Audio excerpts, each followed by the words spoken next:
Hello and welcome. I'm your host, Claire Markwick, and this is Real Life Business.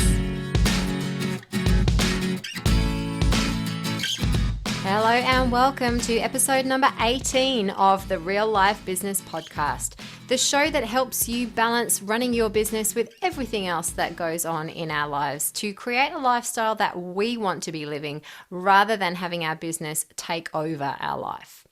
Now, this week we are having a pause from our normal interview episodes, and I thought we would have another solo mini episode with yours truly, a bite-sized edition, talking about focus. Now, focus is something that's been coming up quite a bit in my one-on-one sessions just lately, and it's been coming up quite a lot in my social feeds as well. You know, I've got other coaches in my network and other business owners, and so it's obviously a hot topic at the moment. Now, when we look at the dictionary definition of focus, as a noun, it's described as the center of interest or activity. And as a verb, it's to pay particular attention to. Now, focus is going to mean different things to different people. And for me, I believe there's two levels to focus. So the first is physical focus. It's the physical things that we're doing, the actions that we're taking, the things that we are choosing to pay attention to, the tasks that we're busying ourselves with. And then on a deeper level, it comes down to our thoughts and our beliefs.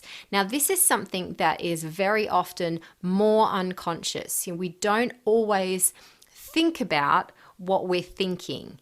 And even less of us will think about what we're thinking and interpret that into understanding how we're acting. So let me say that again. There's two levels of focus, I believe. The first being the physical focus, the things we are actually choosing to physically do. The second being a more unconscious, deeper level of focus, in as much as what we're choosing to think or what we're choosing to believe. And when we understand that deeper level, it can help us understand that even though we might be doing the things that we think we should be focusing on, if we're not thinking about the things that we need to be focusing on, or we're not believing the things that we need to be focusing on, then those actions are going to be in vain, because somewhere along the line we're going to self-sabotage, we're going to procrastinate, we're going to stuff things up, and we're not going to get the results that we're looking for. Now, what I'm going to do, because that is a whole different conversation in itself, so I'm going to do a part 2 of this bite-sized edition, and I might just do that next week. And we'll talk more about our thoughts and beliefs and how that can dictate the action that we're taking or not taking. For this episode, let's focus on the surface. Let's focus on the physical tasks that we need to get done, checking things off of our to-do list. How do we decide what to focus on? How do we manage our distractions? And how do we deal with it when shit comes up, when unforeseen things come up that just throw us completely off course? So that's going to be our focus today. Grab a cuppa, sit back, and let's get into it. So how do we decide what to focus on? The first thing that I do myself, and I recommend all my clients do, is something that I call a real life audit. So this is where we sit down and we categorize our life. We literally think about the different categories in our life. So it might be business, finance, family, health and fitness, relationships. I can send you a template of an exercise if it's something that you want to sit down and do. Just shoot me an email. The link is in the show notes to this episode, or shoot me a message on Insta and I'll send it through to you. Take each category in turn and literally rate it out of 10. Rate your satisfaction with where you're at in your business out of 10. Rate your satisfaction of how you feel about your finances out of 10. Rate your satisfaction with how you feel about your intimate relationships out of 10. Go through each category and rate them. Then sit there and reflect. What surprises you? Does anything scare you? What are you okay with? What are you not okay with? For the low ones, what will it take to bump up your score? It really is that simple, and ask any of my one-on-one clients who have done this exercise recently. It is so simple but so powerful when you actually see it written in black and white in front of you on a piece of paper. Once you've done that, start to create a picture of what 10 out of 10 looks like for each category. Create an ideal world situation. Create what success looks like for you. And again, actually write it down. They say that if we can't language it, we can't have it. So you have to be able to form language around what 10 out of 10 in your business looks like, what 10 out of 10 in your relationships looks like, what 10 out of 10 in your health and fitness looks like. If we can't language that, then we're not going to get to it. So when we have done that, we've rated all our life categories out of 10, we've pictured what 10 out of 10 in each of them looks like, then we can review our scores and we can actually start to work out our priorities. Which of those segments in that wheel do we really need to focus on? Which ones really cause us discomfort at how low we've scored them? And then we can break them down further. So if it's business, for example, we might break that down further into things like operations, sales, finances, marketing. Think of as many categories as you can. And again, go through that same process. Rate them out of 10. How do you rate your satisfaction with how you're operating right now? How do you rate your satisfaction with your sales? How do you rate your satisfaction with your finances, with your marketing efforts? Rate them out of 10. And when you see it in black and white in front of you, you will see quite clearly where your focus needs to be. And when we've done that, that's when it's time to set some goals. Now, goal setting, again, is a whole other conversation, and it's one that I can do a future bite-sized edition on. But essentially, what we want to do when we're thinking of setting goals, we want to set them in the format of a from X to Y by when. So we need to look at the level of success or satisfaction that we're feeling in that area right now. We need to determine where we want to be, and then we need to determine when we want to achieve that by. So it might be increase our sales from $20,000 a month to $30,000 a month by the end of the next financial year, or something like that. A from X to Y by when. That's the format that you want to think about in terms of setting your goals. Now, I do want to point out at this point that where we started in this section was a real life audit, a whole life audit. So whilst our business goals might be at the forefront of our mind, it's worth remembering that our business is not going to give us the satisfaction that we might be craving in the other areas of our life. Okay, our business might be related to our finances. That's fair enough. Again, though, it's not the be all and end all. There are other things that we can do in our life to set up our finances so that we're not 100% reliant on our business. And again, that's a whole other conversation. But just remember that if we rated family time, for example, 3 out of 10, that's not the responsibility of our business to get to a certain point before we can improve that family time. So our focus might not necessarily be, when we do these exercises, we might find that our priority is not actually our business. Obviously, it's going to be to some extent because we've got bills to pay. But if that feeling of unfulfillment or that feeling of longing or that feeling of being out of control is due to the fact that we're not putting enough time into our family, or we're not putting enough time into our intimate relationships, or we're not putting enough time into our own mental well-being or our health and fitness, then those categories are just as important as our business. So when you're doing this exercise, when you're scoring the different areas of your life, don't be fooled into thinking that the goals that you need to set for this quarter or for this year have to be business related because you're a business owner. That's simply not the case.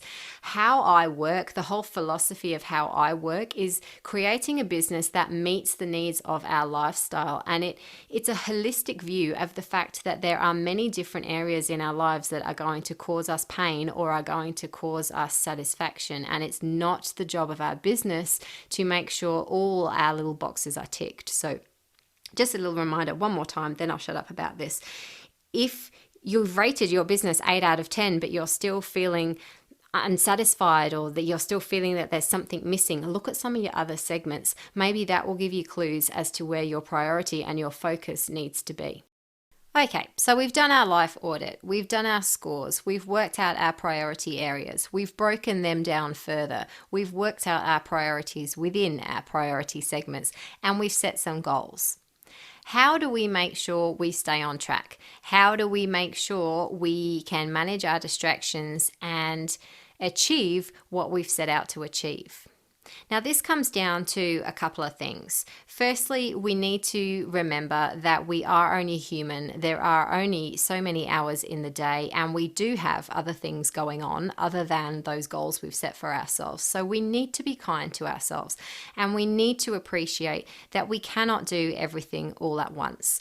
So when it comes to actually working towards our goals in order to achieve them, we need to set manageable expectations. So we can't expect to double our sales in a week. We can't expect to suddenly have a calm household where our kids will happily do their homework in a week. We have to break down our goals into small, manageable chunks that we can consistently do little things to improve over a long period of time. The other thing that I believe is really important here is having a really good understanding of ourselves. How do we operate? What motivates us? What drives us? For me, for example, I know I'm driven by variety. That's why I have, or seemingly have, 1,000,001 things going on at any one time. I will happily jump from one thing to another, and to someone else looking in, my day might seem completely disorganized and all over the place. But I know that that's how I operate best. I know that if I have to sit down and do something for an extended period of time, then I'm really going to struggle with that. So in terms of managing distractions or staying on track with your goals, I'd say the next most important thing is to really understand how you operate. Are you someone that likes to have all your ducks lined up in a row before you can do something? Are you someone who does get easily distracted by something and needs to perhaps be almost in a locked room where you can't see the outside world? Are you someone who does need to see the outside world, does need to connect with nature, does need to have people around them, or perhaps you need to have quiet around you? Really, what I'm getting at here is really understand how you operate and notice your patterns. What helps motivate you? What is likely to distract you? And put in strategies or put in plans, put things in place that are going to limit those. Again, it sounds so simple, but guys, that is what this is all about. It doesn't have to be complicated. It doesn't have to be this big, convoluted, overwhelming thing. It really does come down to being very honest with ourselves. Where are we at right now? Where do we want to see improvements? Where are our priorities? What are our goals? And then it's self-awareness into ourselves. How do we operate? What can we put in place to make sure we will do what we say we need to do? Do we need to put the kids in an extra day of daycare? Do we need to lock ourselves in a padded room? Do we need to be out in nature? Do we need to be in a co-work space where we've got other people around us? What do we need? Let's be really honest here. What do we need to make sure we are in an environment where we can work optimally? There are always going to be things that come up, and that leads us into a nice segue for the final thing we're going to talk about today in terms of dealing with unforeseen circumstances. Look, there will always be things that come up, and I think the biggest takeaway that we can take from this conversation is that we need to be kind to ourselves. We need to be compassionate, and we need to always have that ideal vision in our minds. Create a vision board and physically have those 10 out of 10 scenarios in front of you if that's what you need. If you're a visual person, if you can't imagine what 10 out of 10 looks like in your segments, create a vision board, create a mood board, write it in a journal, have it physically in front of you so that when shit does hit the fan and stuff does go wrong, we've got something to refer back to help pull us back on track. So I think In terms of dealing with stuff that is going to go on that's unforeseen, we've got to be kind to ourselves. We've got to accept that shit will happen. And we've got to allow ourselves to feel whatever comes up when something happens. So if someone lets us down, for example, and, we have to go and work in our cafe because a staff member's let us down, or a business deal falls through and we've got to go and suddenly find another 10 grand's worth of income to pay our mortgage and our bills for the month, whatever emotion and whatever feelings come up from those situations, we need to allow ourselves to feel them. We need to allow ourselves to process them, and we need to allow them to happen.